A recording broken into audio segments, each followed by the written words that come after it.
ശ്രീ ഗുരുഭ്യോ നമ. നമസ്കാരം പ്രിയപ്പെട്ടവരെ. ഹരിനാമ കീർത്തനത്തിന്റെ 10ാമത്തെ ശ്ലോകമാണ് നമ്മൾ ഇന്ന് നോക്കുന്നത്. പരമമായ സത്യം അദ്വയമാണ്. അത് അവനവനിൽ തന്നെ അറിഞ്ഞ് സാക്ഷാത്കരിക്കാൻ സാധിക്കും എന്നാണ് 9ാമത്തെ പദ്യത്തില് നമ്മൾ കണ്ടത്. പക്ഷേ മായാനിർമ്മിതങ്ങളായ ജഡതത്വങ്ങളെ കൊണ്ട് മറക്കപ്പെട്ടിരിക്കുന്ന സത്യം എങ്ങനെ കണ്ടെത്താൻ സാധിക്കും? കുണ്ടലിനി യോഗം പോലെയുള്ള സാധനാമാർഗങ്ങൾ അത്യന്തം ശ്രമകരമല്ലേ? ഈ സംശയങ്ങൾക്കുള്ള സമാധാനമാണ് 10ാമത്തെ പദ്യത്തിൽ ആചാര്യൻ വിവരിക്കുന്നത്. തത്വത്തിനുള്ളിലുദയം ചെയ്തിരുന്ന പൊരുളെത്തിടുവാൻ ഗുരുപദാന്തേ ഭജിപ്പവനു മുക്തിക്കുതക്കൊരുപദേശം തരും ജനനമറ്റീടുമന്നവനു നാരായണായ നമ.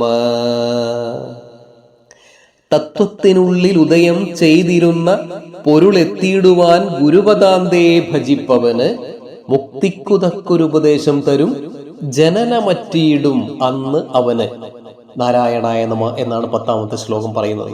അതായത് മായാനിർമ്മിതങ്ങളായ ജഡതത്വങ്ങളാൽ മറക്കപ്പെട്ട് എന്നാൽ ഒരു കേടും കൂടാതെ നിത്യമുക്തമായി വിലസുന്ന ബോധവസ്തു സാക്ഷാത്കരിച്ചറിയുവാനായി ബ്രഹ്മനിഷ്ഠനായ ഒരു ഗുരുവിനെ ആശ്രയിക്കുന്നവന് മോക്ഷം കിട്ടാൻ ഉചിതമായ തത്വോപദേശം ഗുരു നൽകും. അല്ലെ, തത്വത്തിനുള്ളിൽ ഉദയം ചെയ്തരുളുന്ന പൊരുളിനെ കുറിച്ച് അറിയാൻ ഗുരുപദാന്തേ, ഗുരുവിന്റെ പദാന്തേ ഭജിപ്പ്, ഗുരുസമക്ഷം ഭജനമിരിക്കുന്നവന് മുക്തിക്കുതക്കൊരുപദേശം, മോക്ഷം പ്രാപിക്കുന്നതിനാവശ്യമായിട്ടുള്ള ഉപദേശം ആര് തരും? ഗുരു തരും. അങ്ങനെയോ, അങ്ങനെ മോക്ഷം കിട്ടാൻ ഉചിതമായ തത്വോപദേശം ഗുരുവിങ്കൽ നിന്ന് ലഭിക്കും. അപ്പോൾ തന്നെ അയാൾക്ക് ജനന മരണരഹിതമായ സത്യമാണ് ഞാൻ എന്ന ബോധത്തിലേക്ക് ഉയരാനും സാധിക്കും. നാരായണനായിക്കൊണ്ട് നമസ്കാരം എന്നാണ് ഈ ശ്ലോകത്തിൽ പറയുന്നത്. ഇവിടെ തത്വത്തിനുള്ളിൽ എന്നാണ് പറയുന്നത്. അതായത് പ്രപഞ്ചമായി കാണപ്പെടുന്ന നിലനിൽപ്പിന്റെ അടിസ്ഥാന പദാർത്ഥങ്ങളെ ആധുനിക ശാസ്ത്രജ്ഞന്മാരെന്ന പോലെ ഭാരതീയ തത്വശാസ്ത്രജ്ഞന്മാരും ഗണിച്ചിട്ടുണ്ട്. എന്നാൽ വിവിധ ശാസ്ത്രജ്ഞന്മാർ തത്വങ്ങളുടെ എണ്ണം പറയുന്നിടത്ത് പലതരത്തിലുള്ള അഭിപ്രായ ഭേദങ്ങൾ കാണുന്നുണ്ട്. തത്വസംഖ്യകളിലെ ഈ വൈവിധ്യത്തെക്കുറിച്ച് ഭാഗവതം ഏകാദശ സ്കന്ധത്തിലെ 22ാമത്തെ അധ്യായത്തിൽ ഉദ്ധവൻ ശ്രീകൃഷ്ണ പരമാത്മാവിനോട് ചോദിക്കുന്നുണ്ട്. തത്വങ്ങൾ 28 26 25 അതല്ല 60 70 90 ഇങ്ങനെ പലതരത്തിൽ പറയുന്നുണ്ടല്ലോ ഭഗവാനെ, ഇതിന്റെ രഹസ്യം എന്താണ് എന്ന് ഉദ്ധവര് പരമാത്മാവിനോട്, ശ്രീകൃഷ്ണ പരമാത്മാവിനോട് ചോദിക്കുന്നുണ്ട്. ഉദ്ധവരുടെ ഈ ചോദ്യങ്ങൾക്ക് ഭഗവാൻ മറുപടി പറയുന്നത് ഇങ്ങനെയാണ്: തത്വഭേദങ്ങളെല്ലാം മായാപ്രകടനങ്ങളാണ്. അതുകൊണ്ട് ഓരോരുത്തർ ഭേദബുദ്ധിയോടെ എങ്ങനെ സങ്കല്പിച്ചു കാണുന്നുവോ അങ്ങനെ ഗണിച്ചിരിക്കുന്നതേയുള്ളൂ എന്ന് ഭഗവാൻ പറയുന്നു. ഇങ്ങനെ തത്വസംഖ്യകളെ കുറിച്ച് ഭേദാഭിപ്രായങ്ങളൊക്കെ ഉണ്ടെങ്കിലും എഴുത്തച്ഛൻ ഹരിനാമ കീർത്തനത്തിൽ ഏറ്റവും വലിയ സംഖ്യയാണ് അംഗീകരിച്ചിരിക്കുന്നത്. അത് 25ാമത്തെ ശ്ലോകത്തില് ഈ തത്വങ്ങള് വിശദമായി തന്നെ വിവരിക്കുന്നുണ്ട്. ഇവിടെ തത്വത്തിനുള്ളിൽ എന്ന ഭാഗം കൊണ്ട് ആചാര്യൻ ഉദ്ദേശിക്കുന്നത് മായാനിർമ്മിതങ്ങളായ 96 തത്വങ്ങളാലും മറക്കപ്പെട്ടിരിക്കുന്ന പരമ്പൊരുളിനെയാണ് എന്ന് സാമാന്യേന മനസ്സിലാക്കാം. പിന്നെയോ ഉദയം ചെയ്തിരുന്ന പൊരുൾ എന്നാണ്.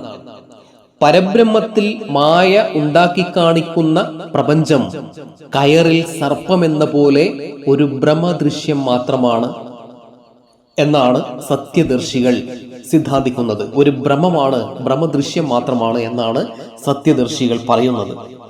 ഇങ്ങനെ കാരണവസ്തുവിന് ചലനമുണ്ടാകാതെ അതിൽ പ്രത്യക്ഷപ്പെടുന്ന കാര്യങ്ങളെയാണ് ശാസ്ത്രം വിവർത്ത കാര്യങ്ങൾ എന്ന് പറയുന്നത്. ബ്രഹ്മത്തിൽ മായ ഉണ്ടാക്കി കാണിക്കുന്ന എല്ലാ ജഡതത്വങ്ങളും വിവർത്ത കാര്യങ്ങളാണ്. അതുകൊണ്ട് ഈ വിവർത്ത കാര്യങ്ങൾ ഉണ്ടാകുമ്പോഴും നിലനിൽക്കുമ്പോഴും മായുമ്പോഴും സത്യസ്വരൂപം നിർവികാരമായി ആനന്ദഘനമായി വിലസുന്നു എന്നാണ് പറയുക. തത്കാലം ജഡതത്വങ്ങളാൽ മറയ്ക്കപ്പെട്ടു നിൽക്കുന്ന വസ്തുവിന്റെ ആനന്ദഘനമായ ഈ സ്ഥിതി വെളിപ്പെടുത്താനാണ് ആചാര്യൻ ഉദയം ചെയ്തിരുന്ന പൊരുൾ എന്ന പ്രയോഗത്തിലൂടെ അർത്ഥമാക്കുന്നത്. പിന്നീട് മുക്തിക്കു തക്കൊരുപദേശം തരും ജനനമറ്റീടുമന്നവന് എന്നാണ് പറയുന്നത്. ഈ മേൽ വിവരിച്ച വസ്തുവിന്റെ നിർവികാര സ്ഥിതി സാക്ഷാത്കരിച്ച് സദാ അനുഭവിക്കുന്ന ആളാണല്ലോ ബ്രഹ്മനിഷ്ഠനായ ഗുരു. ഈ സാക്ഷാത്കാരം തനിക്കും അനുഭവിക്കുവാൻ വേണ്ടിയാണ് ശിഷ്യൻ ഗുരുവിന്റെ പദാന്തേ ഭജനമിരിക്കുന്നത്.